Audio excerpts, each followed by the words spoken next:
Live. That looks like we're live now. Get my sip of water. We were just joking, man. You got to make sure you got your cough, sniffles, anything out of the way, because if not, everyone stares at you. Especially if you're in person. If you got to sneeze, and like me, I got allergies.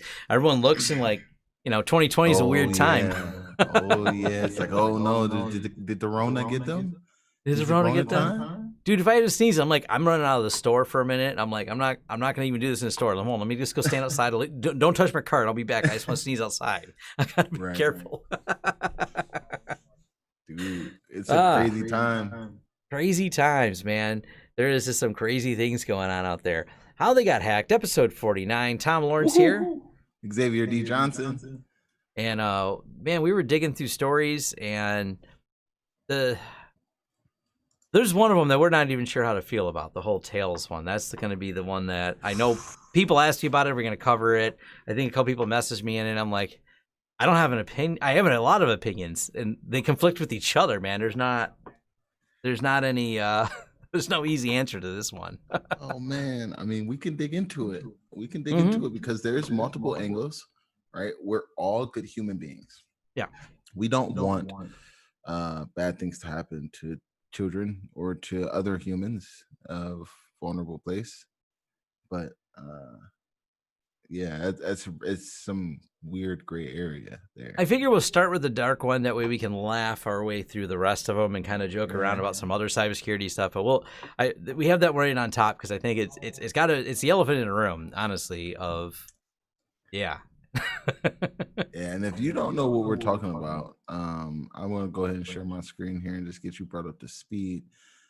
Facebook paid for a 0-day to help FBI unmask child predator. Now, okay, let's be clear here. Facebook paid for a 0-day. Let's unpack this. Yeah. Right.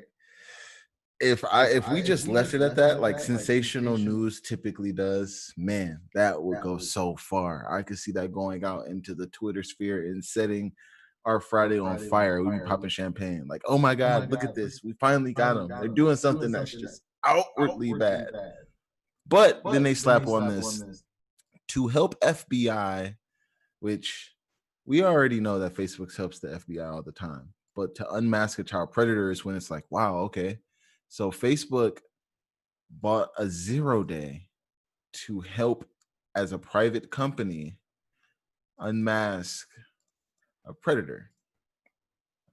And that is a very, very interesting place to be.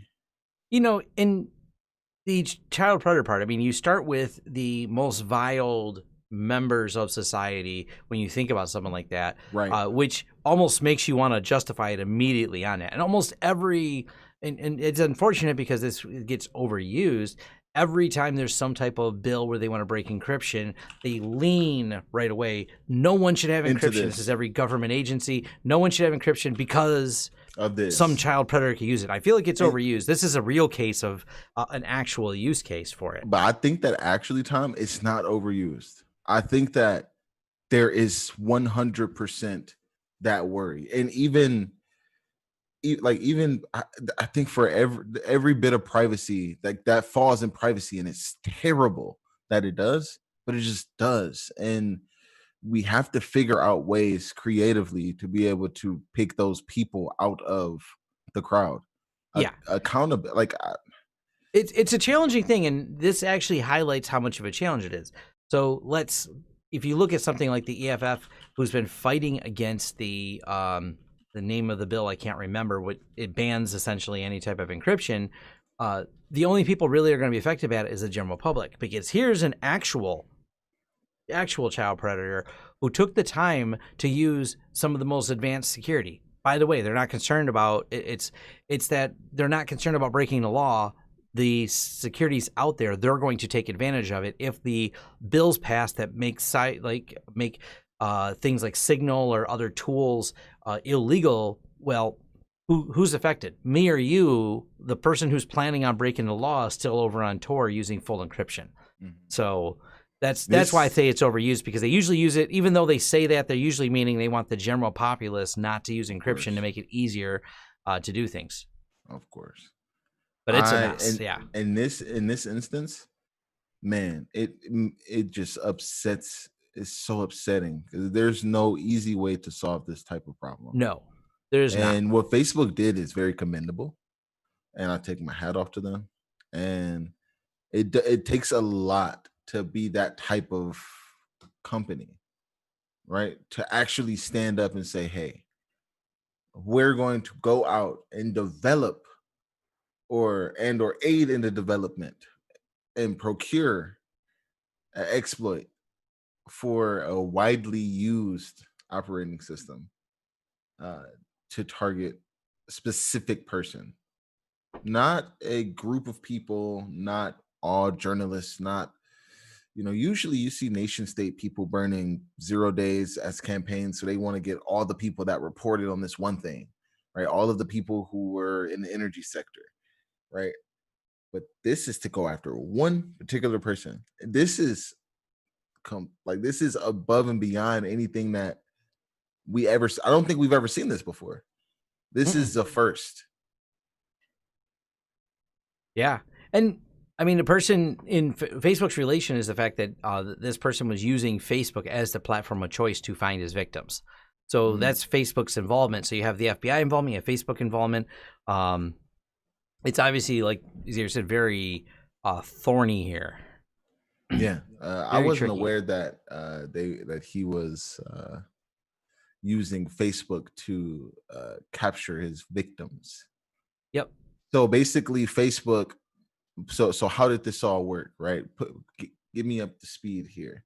So you're So telling me that Facebook planted some kind of content on their website that was targeting this browser on profiles that they knew that he would visit, maybe like his own homepage, or right, like they specifically targeted him using their platform, using this 0 day. yeah, so the person would use their platform, but they were anonymizing through Tor and using. It sounds like they were using the Tails system for it. And this is all being gone through to figure out reversing it through court orders, which don't give you those particular details all the time of the technology. So it's kind of a coordinated effort of the FBI working within there, and they found a way to send a video to that person to get them to open it that revealed their public IP address. Mm, wow. Well, hey, play stupid games, win stupid prizes. Like that's Yes. kind of how I feel about that at the end of it.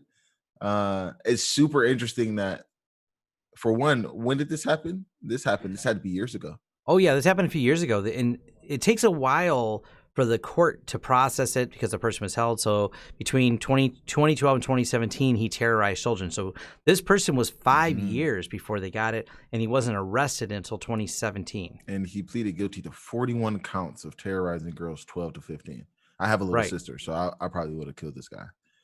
I like literally would have just killed him. Yeah, he's going to have a bad time in prison. No, So yeah, for sure. Yeah, like yeah. it's just such an interesting thing to think that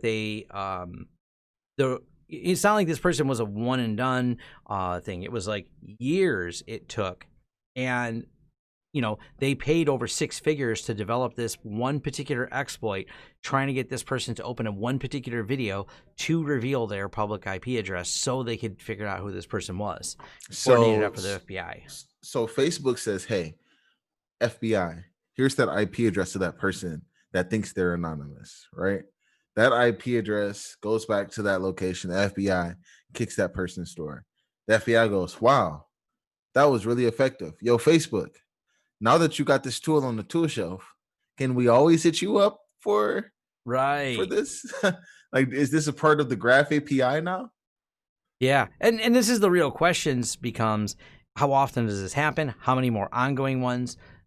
There's always going to be an order from law enforcement that during the ongoingness of the case. And by the way, it's only through these court records that we got this information, and not through Facebook, admitting to it or anything like that. They did later. I mean, they've commented on it. Facebook, Vice actually, I think, broke this original article, and Facebook did said, yeah, what you guys said is right. And that Facebook's they're being very careful with it. You know what I mean? It's one Yeah. of those things that really goes to prove that no matter what the system is, if you make yourself a big enough target, and this person did, and absolutely persistently keep going at it, especially when you're hitting a single website, you can only stay anonymous for so long. Enough resources will be dedicated to taking you down, and that's what happened here. Yep. It also, on the other side of the system, shows just how robust the Tor system is, that it Yeah. took this level to de-anonymize someone there, finding an exploit that we actually don't know if it's been fixed, because that's not part of this disclosure, is what exploit they use, whether or not this exploit still exists or not. Well, I'll put it to you like this. The way that this article is written, and this is the information that I have about it, says Facebook reportedly hired an unnamed third party, right? So, and it says to come up with a 0-day. Like when you use language like to come up with, Yeah. makes me feel like it doesn't matter if it was patched or not, right? They could hire an unnamed company. And Right. in all reality, let's be clear, that's just getting a penetration test, but that's getting a penetration test done on a piece of open source software, right? Tails is open Yep. source. So Facebook isn't doing anything that companies don't do all the time. It's crazy. It's one of Right? those things. Like It's not even like when you think about it from that perspective, it's not even bad ethically. Like before, I'm thinking about this like wow, Facebook as a private company used the tool to go after one person. But then when you add the fact that they're actually looking at this person using their platform to be able to target people, they've effectively identified a misuse of their platform and they want to de-anonymize this person. That seems like a private matter. It doesn't seem like the FBI tapped them on the shoulder to do this. yep. Because in my mind, originally you would think that this is a FBI asking Facebook to come up with a 0-day for their platform. No, no, no, no. It's Facebook knowing enough information about this person and actually going to uh, take matters into their own hands. The taking matters into their own hands, they're a publicly traded company, so I think that's the only place where it gets gray. But otherwise, I think that's on brand. I think Yeah. that's commendable. I like that It actually.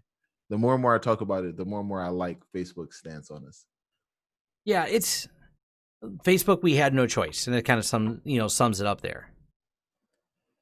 Yeah. So it's it's still really interesting, because just in general, the fact that, and we know this is heinous, there's no question. The question always comes later of, what if they decide to outlaw something more mundane, and then law enforcement forces them to do it. So this is where you can swing it the other way. What if these powers were used against something you like, and it's not heinous right now, that's not illegal, and they go, nope, we decided it is. We decided to do that. That's where it comes back to think that they have the resources to do it. That's the other side of it. I don't know. It's a lot to think I about, think but I figured we'd at least bring this up and address it. We certainly, two guys sitting here talking about, are not going to solve these moral and ethic problems, man. These are right, yeah. It gets next level. But I'll tell you what, I think it's already happening. yeah, Right. The more and more we get exposed to the programs that create devices like the HackRF, right? Remember the NSA playbook, and as security researchers, we see things. We know where the quote unquote bodies are buried, right? So um, I think that when private companies hack, that's hacking back in my mind. yeah. That's a that's definitely a hackback tactic. hmm So let's talk about Microsoft and IBM as well. Are banning facial recognition. Which actually hits close to home because We've talked about Project Greenlight so many times. there you go. And the fact that Project Greenlight is actually part of Microsoft's pilot program for their facial recognition technology makes this extremely interesting. The thing that that sparked this was Amazon saying that they were putting a 1-year ban, which okay, Yeah. 1-year ban, all right, on Amazon police, is hoping political climates change in a year, so they said 1 year's good. right? We That's don't long want enough to, for people to forget, right? right? I mean, it could have been 3 weeks, but At the news cycle we're going at, yes. right. Um, so Microsoft is now joining Amazon in that fight, and it comes down to trust and transparency, right? And I mean, we'll be honest, we already knew for a long time that there were some privacy concerns that came along with videotaping Americans, or just videotaping people in general, American or not. It's just weird. And we know that videotapes can be doctored. And also, when you look at like big data and looking at facial recognition, um, and the consent that comes along with collecting the biometrics, the forensic side of that, right? There's no consent that you're actually giving explicitly by just existing.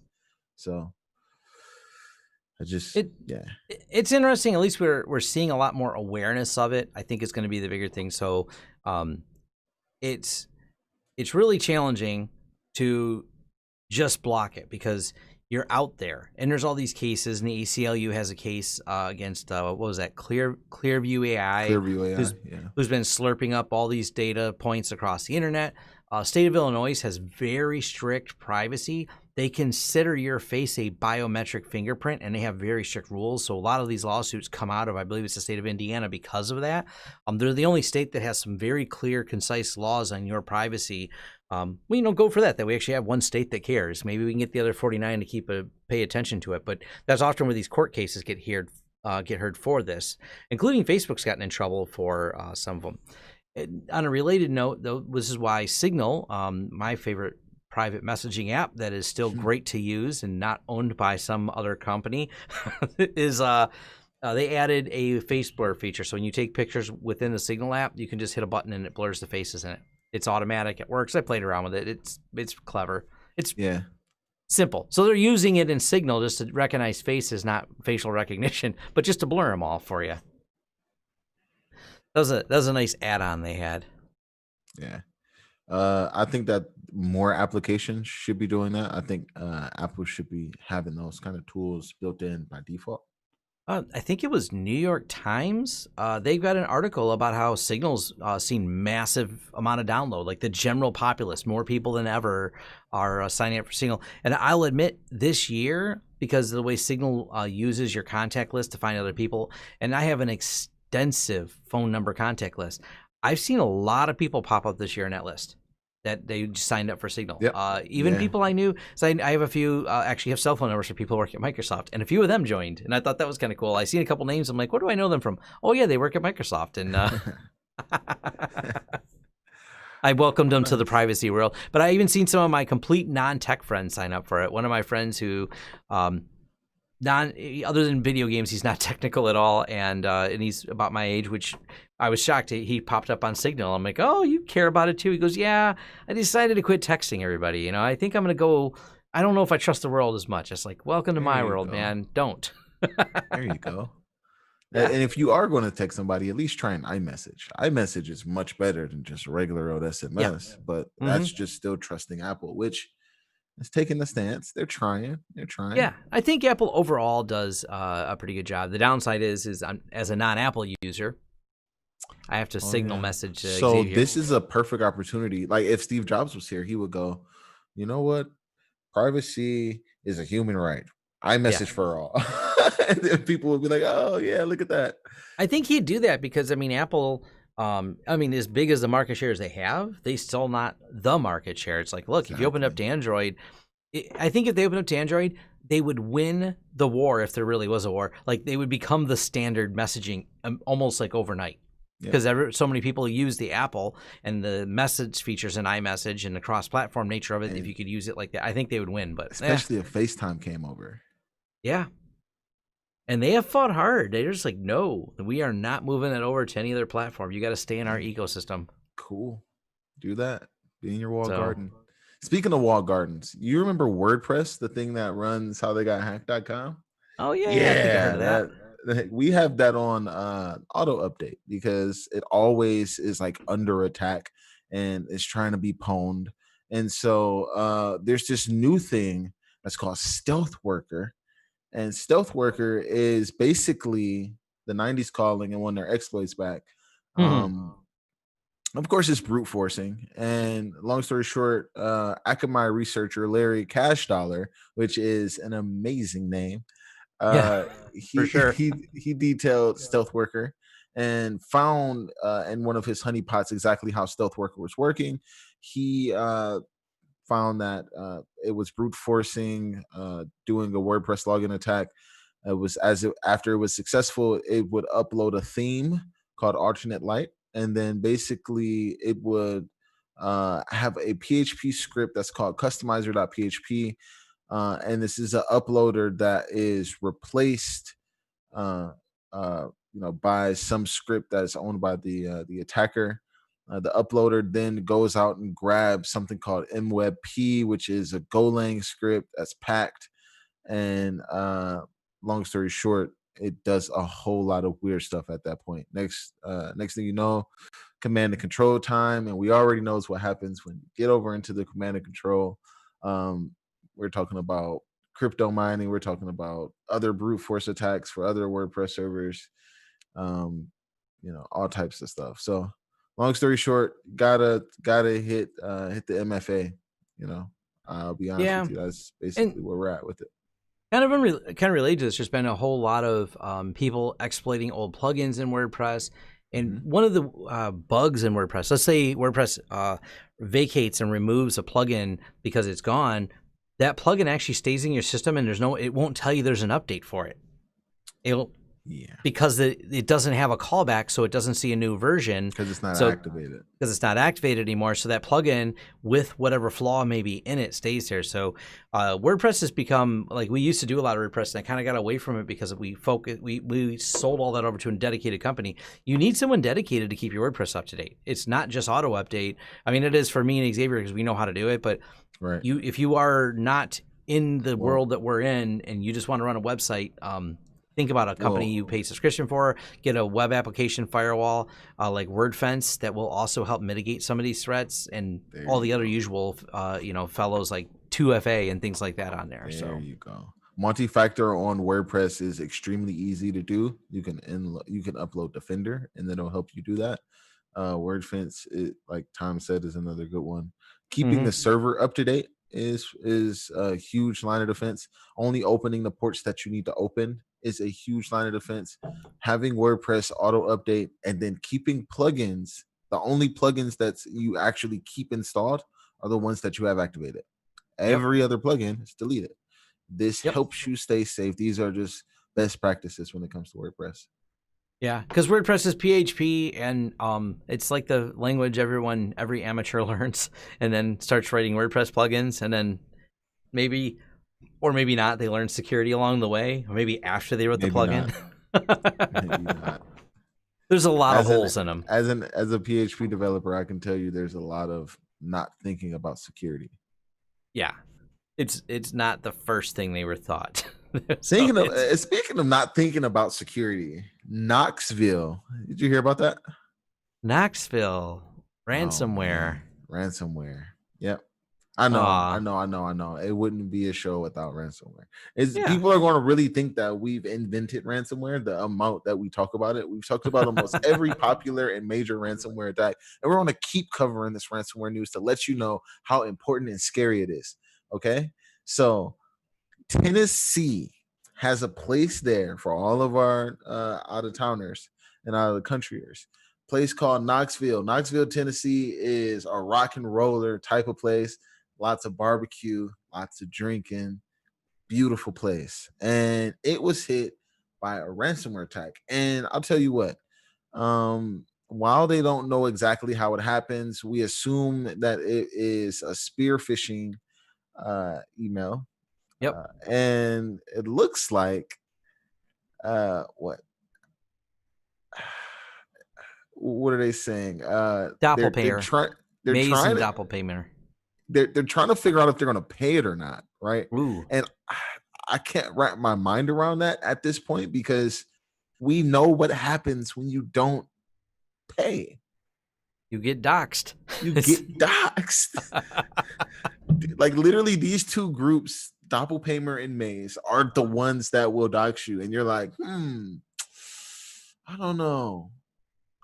Maybe we're not going to pay. No, you just got to pay these people. Just pay them. I know, but just pay them. I get it. Yeah. And if you scroll down, it says they always target the low hanging fruit. So, yep. Oh, of course. Yeah. Cyber criminals tend to require the least, or target organizations that require the least effort to hack. So maximum profit. It's not that you have to run fast to get away from the bear. You got to run faster than the person next to you to get away from the bear. Right. So that's very true, though. Yeah. So just make yourself a little bit less appetizing of a cyber target. You know, that means you got to do security. It's a little better than the other cities.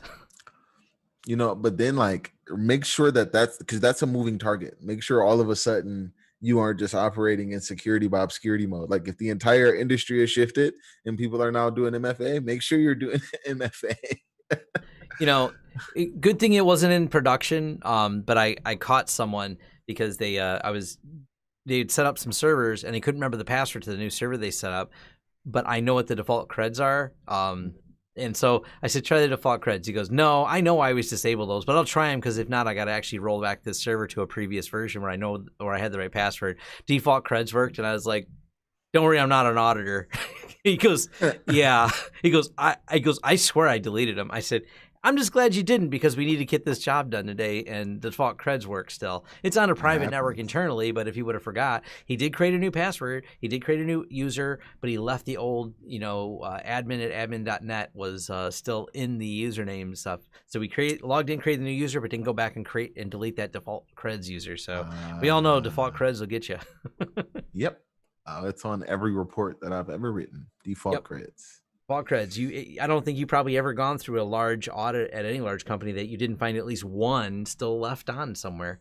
Yep, I've never done one without actually having that. It's the most common misconfiguration. And you're talking large SQL servers. You just run, first thing you do, walk up to them, SA, or SA enter. Yep. You forgot to train. And now my favorite thing is just looking at Elasticsearch and Elastic DBs and stuff like that. That's all just open. Yeah. And exposed publicly sometimes, stuck in AWS. And when it's internal, it's left open. They're like, oh no, we have it off the internet. And I'm like, I get it, but like I'm here now. So what? Yep. Like, you don't have proper segmentation on your network, so now I'm here. Speaking of segmentation of networks, right? I want to show you how far this exploit chain really goes, Tom. What do you got? I laugh because I look over as I open the articles here and start reading them a little bit ahead. So, the S3 bucket one, right? Uh-huh. So you think that you're doing something by putting your data outside of your authorization boundary and it's out there in the world and put in a bucket, and you're like, yeah, data, right? Like I got my data out in the world. And the next thing you know, it's unsecured. And people aren't going to go steal your rinky-dink data. They don't care about your stinking comma-separated value BS that doesn't even got emails or nothing juicy. We're going to do something else. We're going to write to your bucket. We're going to write to your bucket with JavaScript that's going to be used for none other than Magecart. Right? I know, I see it. So Magecart skimming code pushed right in there. I'm like, ouch. Yep. Magecart is being included just like a include from Google, a jQuery. It's straight up just being included into these cart pages and entire browsers, right? Some people actually get this through a malicious advertisement. Some people actually get it through just browsing to a cart page. Nevertheless, it's not just actually being injected into the HTML, right? It's actually being relatively linked to externally from your unsecured S3 bucket. So, so I don't even have to pay for hosting anymore. All I need is one server that just is a small API that takes credit card information out of forms and stores it into a database somewhere, all on one server, and you're hosting the code for me. So all the traffic is coming from you. Insane. Ah, Yep. what a mess. That's where we're at right now. That Yep. is S3 buckets are no longer just the source of going to go and get data. They are now being used to actually leverage and being used in cybercrime. I I know it's wrong, but it's the funniest tweet I'd seen is the Twitter thread. I Someone tried to contact someone about their open S3 buckets at a very large company and they wouldn't listen. So someone says maybe they need an extra copy of Wikipedia in there. Ooh. Because they'll notice if the bill gets bigger and they won't respond to your I know a person who does stuff like that. yeah. They're like, hey, we need to back up Wikipedia. Let's just stick it in this S3 bucket that they won't close. Steve has a file that does something like that, doesn't he? Yeah. Fill them up with log files. Oh yeah, the log files. There you go. Yeah. Yeah, it's tricky. Yeah. Getting a hold of these people, letting them know what's happening. Usually you're trying to debrief them later about it, and of course by the time it's later, it's like, oh yeah, Magecart's installed. We're doing a full debrief of everything they did because we tried telling you your bucket was open. You said no, it's not. We come visit you a few months later. Here's your investigation where we made Magecart. Here's all the PCI compliance things you're in violation of. Here's all your fines for losing credit cards and personal information. It just. Ooh, yeah. Oh yeah. And speaking of AWS, right? I'm going to show you how long this exploit chain goes, Tom. You ready? All right. Yes. You ready? Ongoing phishing campaign, right? Targeting AWS accounts. Now, if you watch Tools Tuesday, this is going to hit home for you because this person is doing, or people, or group of people, or entity, right, or thought pattern. I don't know exactly what's happening here, but they are phishing AWS for not specifically the employees of AWS or Amazon, but they are phishing for AWS credentials, right? So you're seeing something like this come to your email. You're clicking on this because it looks like console.aws.com/support. That looks extremely normal. So you click on that.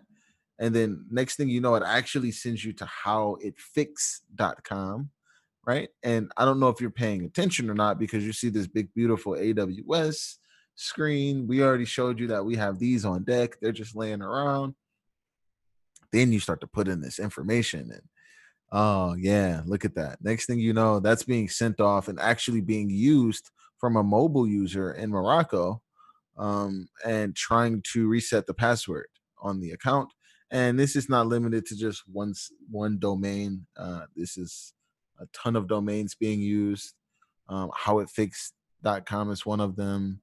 aws.console.signin.forced.d.api. You get what I mean? Is one of them. So you kind of see that this is a newer campaign. Yep. And it looks like they're already making money. And the idea is to sell email accounts, selling SES. So basically, reselling your keys. And the only way to really secure your account in the cloud from this type of stuff, if you have a key compromise, is from having MFA. So they have your user credentials, but can they MFA into your account? And if you have an MFA on your account, it makes it harder to use the access keys for that user.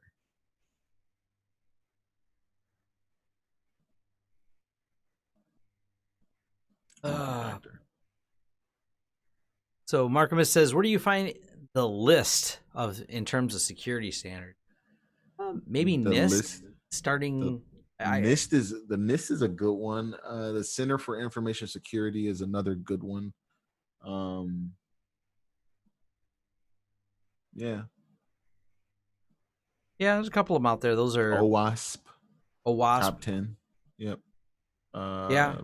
A lot of the stuff's actually really obvious. People think there's, I mean, like we said, changing the default creds, basic things, privilege, setting up least privilege. Principles of least privilege is where people get in trouble all over the place. Matter of fact, right away from the city one we talked about in Knoxville, I can probably guess that it was not followed, because if one person in the city can click on a phishing email and pwn the whole city for ransomware, my guess is that person had too many privileges. And generally speaking, we run into this a lot, even in the fight with the boss type thing and fight with these other business owners, of trying to establish boundaries that no one should have. I mean, do they work on these projects? Well, never. I said, then why do they have access to that section of the business? Why does the guy in design have a section, has access, the same level of access to accounting? And why does anyone in accounting have access to design? They never look at the design files, and trying to beat that into people's heads is not an easy task. About impossible. Like beating a dead horse. And it's a problem that scales to city sizes, it scales to large corporate infrastructures, and that's often the easiest way to pivot. They just need to get Bob in accounting, and from there they have every other department because Bob thought he needed full privileges. Right. At least Bob's ego thought he did. Doesn't really even know what full privileges even means. Nope, but he wants it, man. He's got that corner desk, corner office, and rights to everything. He wants to be able to reset his own password.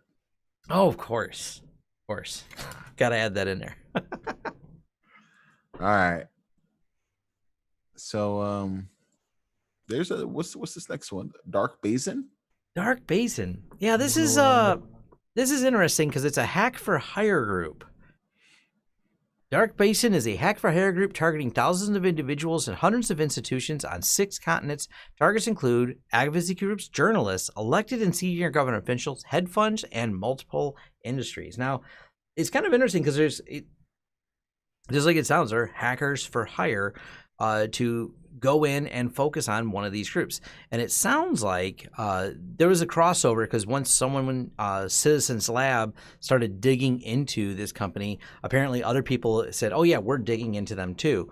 And the Exxon New campaign, which asserted that ExxonMobil hid information about climate change and things like that, it was used against journalists. Now, we're reaching here, and this is the reach, but makes sense. It's filling in the puzzle gap here. It sounds like Basin here was hired for, to go after these particular journalists, which is an interesting thing that a company would exist kind of blatantly doing something like that. Going, if you're some corporate entity and like, hey, we did some really wrong things to journalists and are poking around at it.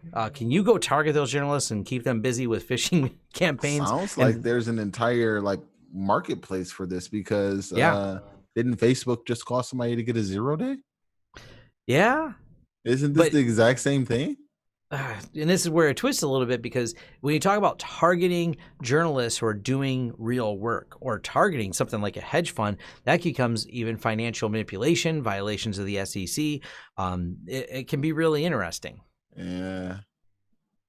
Very interesting. Yeah. When you target someone who's a child predator, we wouldn't be talking about Dark Basin. If Dark Basin was, we take out the most heinous in society, we go, all right, we'll give you guys a pass on it.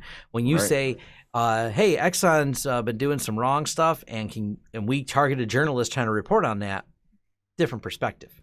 It's an entire marketplace full of this type of company. Yeah. So lots of targets. Hacking Team was another one of these types of companies. Yes. That just goes out and is indiscriminately dealing in cyber arms. And now, pause right here. How Citizens Lab is even hackers make mistakes, and that's usually what gets them caught.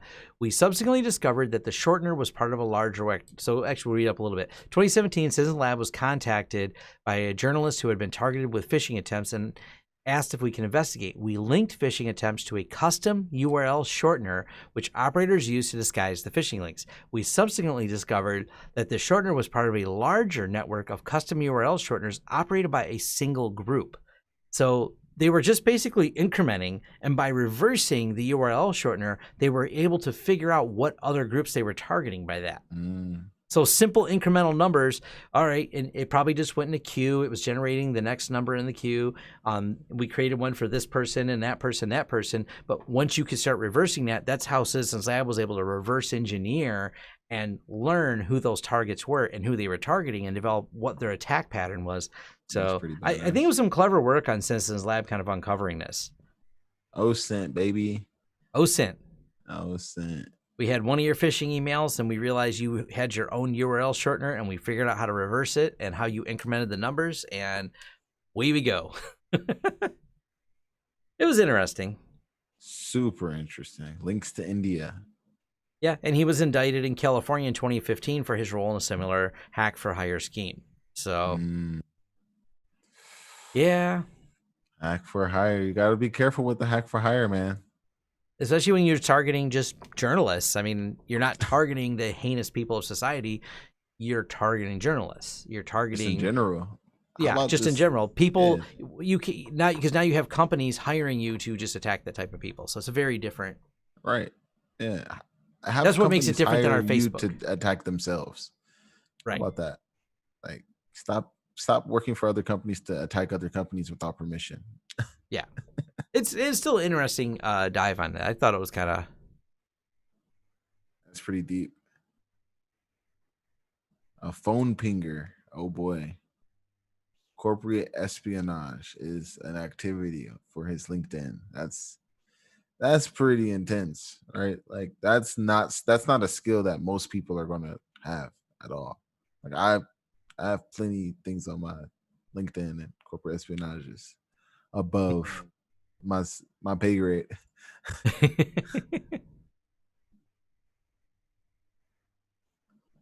Received endorsements from individuals as an official in the Canadian government, an investigator at FTC, and for USPB. Oh man, that's where you're FBI, military, police. Oof. That's where you're going to get yourself in trouble. Don't impersonate law enforcement. You're going to have a bad time if they catch you. Well, it looks like they were receiving endorsements from individuals that were listing themselves as acting as them. I don't. Yeah. Oof.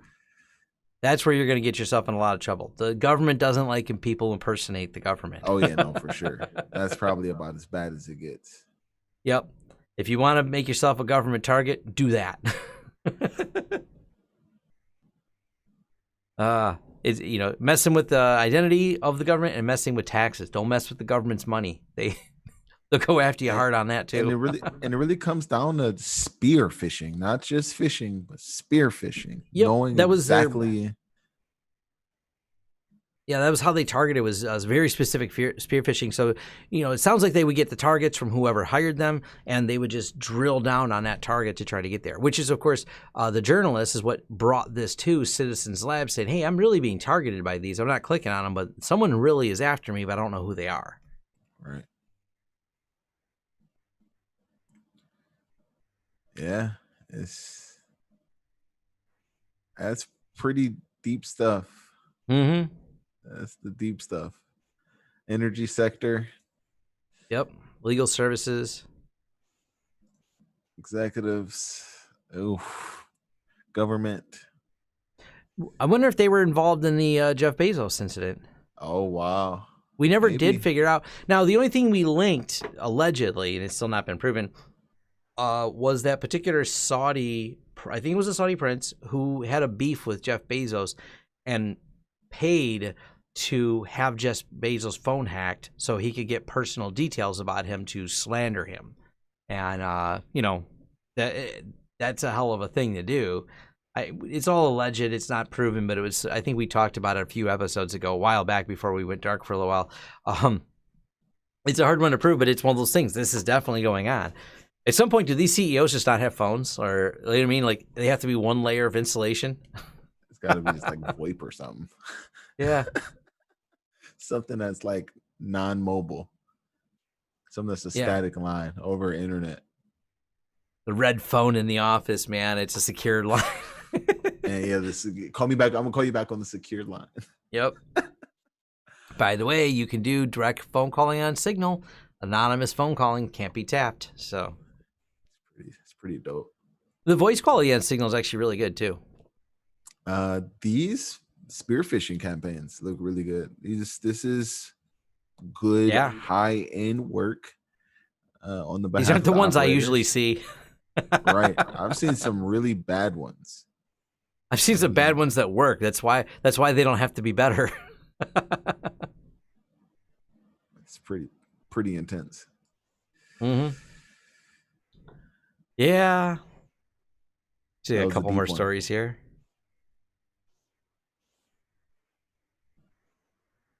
DARPA, I think it's our next one. Close ad. So this is DARPA getting into bug bounties, essentially. So turning the hardware over to elite white hat hackers who can earn up to $25,000 for bugs they find. So I think this is really good. The more participation I see from government entities in these bug bounty programs, because it's not just about trying to. DARPA was more, you always think it was like a science competition, so to speak, of who can build the next mousetrap, who can build that next piece of technology. But at the other side of this, let's poke at some of the existing technologies we have. Let's dive down into some, deep-rooted problems. And so, yeah, more it's them opening up the world and giving people, because the reality is a lot of hackers, especially when they're young, they get busted doing something stupid. They're not necessarily malicious people. They're very curious people and not necessarily know where to focus that curiosity. Things like this, I think, are better overall because now you're getting more, right up to the government level of participation in things like bug bounties and things like that. I mean, think about how many hackers now are into the bug bounty scene that 10 years ago, 20 years ago, what would that same person have been doing? Something that might have got them a few years in prison or maybe a felony or something like that. So I like to see it's a broader participation in more of these type of things. So I like this. And also what it does is you got to think about the kind of things that DARPA creates. They potentially are going into hostile environments to be reverse engineered, to be copied, to be cloned, to be weaponized against, especially when you look at what DARPA makes them, and what they ask to be made, the kind of competitions they have, like robots and stuff. Oh, yeah. Right? Like you don't want to have a robot on Mars that has another robot from China walk up to it or from Russia walk up to it and just send a RF signal to it. And now all of a sudden it's dumping all of the secrets and is a drone. Or you get what I mean? Like you want to think ahead. And I think that what DARPA's looking for is not the next cross-site script or SQL injection. They're looking for something that's like the next Spectre, right? Like the next big thing that's aimed at the architecture. Yeah, that's where things get really serious. We talk about, aiming at the architecture to the CPU levels and finding, there's been more, the mitigations. Someone found out that you can poke a little bit more at the mitigations. And please note, they're referred to as mitigations, not solutions to the problems that were found in the processor. So someone found out, and I got some patches to load on kernels this weekend. They're not the most end of the world serious threat. They're a bigger posed threat to like data centers, which are pushing them out right now. But they're a real problem, and we need to look at them. And because they're at a fundamental level, it means you have to, before you build a processor, think about security in mind. And I think before, companies like Intel, the speculative execution system, I believe, was designed and first rolled out in the late 90s. So we're 20 years into developing it, and 20 years ago, their mindset was never where it was. Virtualization didn't exist. No one thought about rogue code running on a processor, but that's exactly what happens in a shared usage environment. So I get why. I don't blame Intel for not having this thought out. It's just one of those things that we're still dealing with x86 architecture and bolting things on top of it. And that x86 goes all the way back to the 70s. And so we've come a long way, but security was never, the multiple users on single processor was not thought of in the same way that it's actually been iterated today. So we have to start thinking fundamentally different. And everyone keeps asking, at what point do we just end the Intel processors or that line and start moving to something else? Like ARM doesn't suffer from these at all. ARM was ground up different. So it never had this. And it also, the reason we're not all using ARM, it's not a drop-in. It's not legacy compatible. You have to recompile everything. Right. And the processors work in a fundamentally different way. Different instruction set. So it's not like it's an easy overnight turn. Right. So, but that's the whole point. We keep plugging away, we keep working at it, and we Always. keep getting better. And the better we get, the more understanding we find, the more mitigations we come up with, and eventually maybe we do have solutions. Yep. Yeah. Mitigations are on the road to solution. Yep. Unless you're someone who just doesn't like, like Florence, Alabama. You just can't get a hold of no one there. There's no solution for people we can't get a hold of. Ringing the phone, no one's home. So good old Florence. Yeah. In late May, Krebs on Security alerted numerous officials in Florence, Alabama, that their information technology systems have been infiltrated by hackers who specialize in deploying ransomware. Nevertheless, Friday, June 5th, the intruders sprang their attack, deploying ransomware and demanding $300,000. So May is the beginning. So 12 days before, 12 days they had of warnings, and they wouldn't listen. What are you going to do? This is a challenge in general. Yeah, now they're getting extorted by Doppelganger because they will leak that data. Yep, same ransomware group that hit Knoxville, and they had pre-warning and everything else, and I'm just look at this. Average ransomware payment by strain in USD over 100K, Defray 777, over 100K, Doppelganger. Ryuk over 100K, Sam 10K. So Doppelganger and Ryuk are just slamming people, full blown body slamming people. It's nuts.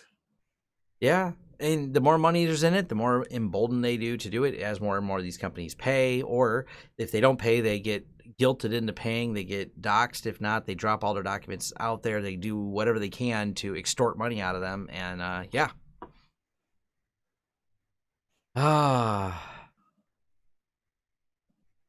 Steve Price, the Florence IT manager, whose Microsoft Windows credentials were stolen on May 6th by a DHL-themed phishing attack that used to further compromise.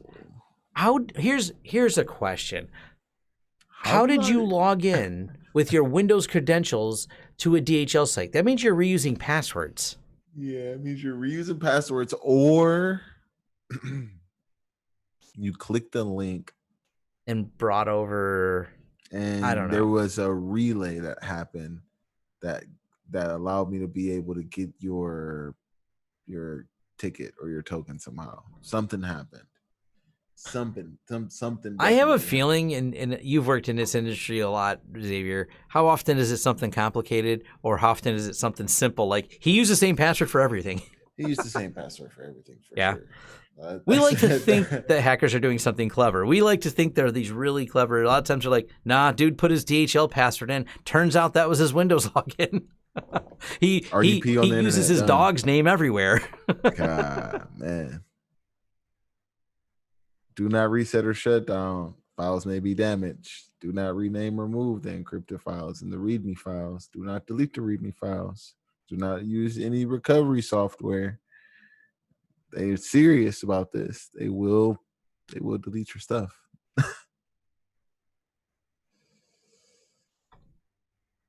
Very interesting. I mean, they could have saved themselves if they would just picked up the phone.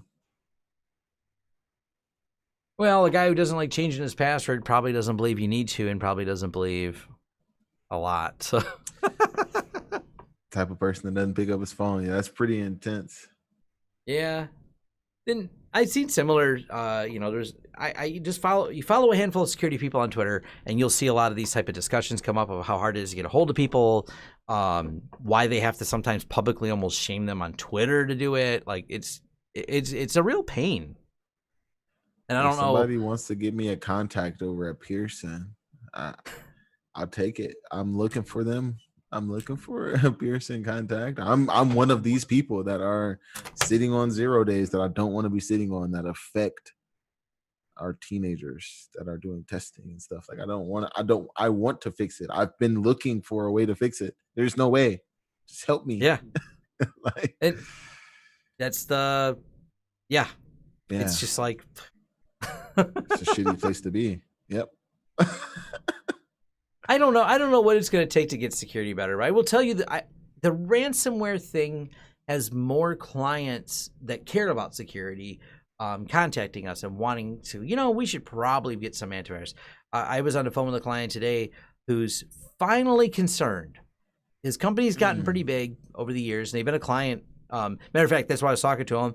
His firewall, the end of life on it was 2 years ago. He doesn't have any active exploits he says nothing's public facing on the firewall. It's got some problems, but because it can't get the latest firmware. But I'm like, look, dude, we put this in like 7 years ago or something like that. The last update is just a couple years ago before it was end of life, because he bought a used one because he was so cheap at the time. He has since grown that company incredibly, bigger building, way more staff, it's a busy operation. Happy he's done well, but he's finally going, I might need some of that computer security. And we had a scare the other day. I'm like, you think? They don't run it's just a hodgepodge of nothing patched. Everyone runs their own computer with no central management. And so it takes time, but he's seen all the stuff in the news. He's like, yeah, if we got encrypted, that would, and there's no principal leaf privilege. Everyone is just one big happy share. At least back up. At least get them together all the way with good backup strategies so you can recover like immediately. So I went and visited them today and talked to the owner, and he's like, I think I'm ready. Even after the COVID thing, things are still busy for him. So he's like, okay, we're doing well still, and I guess I should spend a little money. Good. Nice. I said, do it before your statistic. I mean, the clients that been hit, they're always, they're like, whatever you say, we'll just do it this time. After they're hit, they're way easier to deal with. You just don't want, I hate dealing with that, because you see it, you help them out of the mess, you try to sort out the chaos that was created. They may or may not survive it. They have a big mess. If it's the maze people, it's going to get dumped on the internet if they don't pay. So they're in a really no-win situation. Yep. Yeah, it's pretty scary stuff right now. Yeah, it's a pretty bleak outlook for people who are getting penetrated. It's not like back in the days where they would be using your network to launch DDoS attacks, and then you get abused stuff, or they use your mail to send out spam and phishing. No, they'll go get their own servers to do DDoS. They'll get their own servers to do spam. They're encrypting your network for 100K now. It's just shifted. Yeah, and I'm not gonna lie. Go take a look at the. I don't remember if you talked about it too, Xavier. But why is a name on the edge of my tongue right now? The company that made, what is that called? Call Stranger. Take a look at that. Yeah. That's the UPnP thing. That's going to be, you're not going to need to bother with DDoS based on the, 6.5 million when you type in UPnP and Shodan devices out there. Yeah. There's 5.5 million that Shodan knows about, not that exist, that Shodan has indexed. Yeah, and it's interesting. That's going to be the next DDoSes. The number of devices exposed is ridiculous. So that's going to be the next wave. That's the next Mirai. Yeah, there's enough out there. So, well, until then, you got any more to add, Xavier? I'm reaching into my day a little bit here. That's why I wanted to do a little bit earlier, man, because I started early and I've been a little bit running out of steam in the evening. No worries. Yeah, it works for me. Sitting here in the office. Yeah, it's not I want to be outside, get a little like sun. Traffic or any, it's not rush hour traffic from downtown to downriver. Yeah, I don't mind doing a remote. It's not bad. I like having you in studio, but it's not bad not having to fight traffic. Get back to studio this summer. Give me a few more weeks. I think. Yeah. I mean, shit's starting to open back up. I need to I'm getting a haircut next week. Ooh. See, I just put it all back, so I don't have to worry about it. I got the simple. Excited, Tom. Oh my God, I'm gonna do content every day.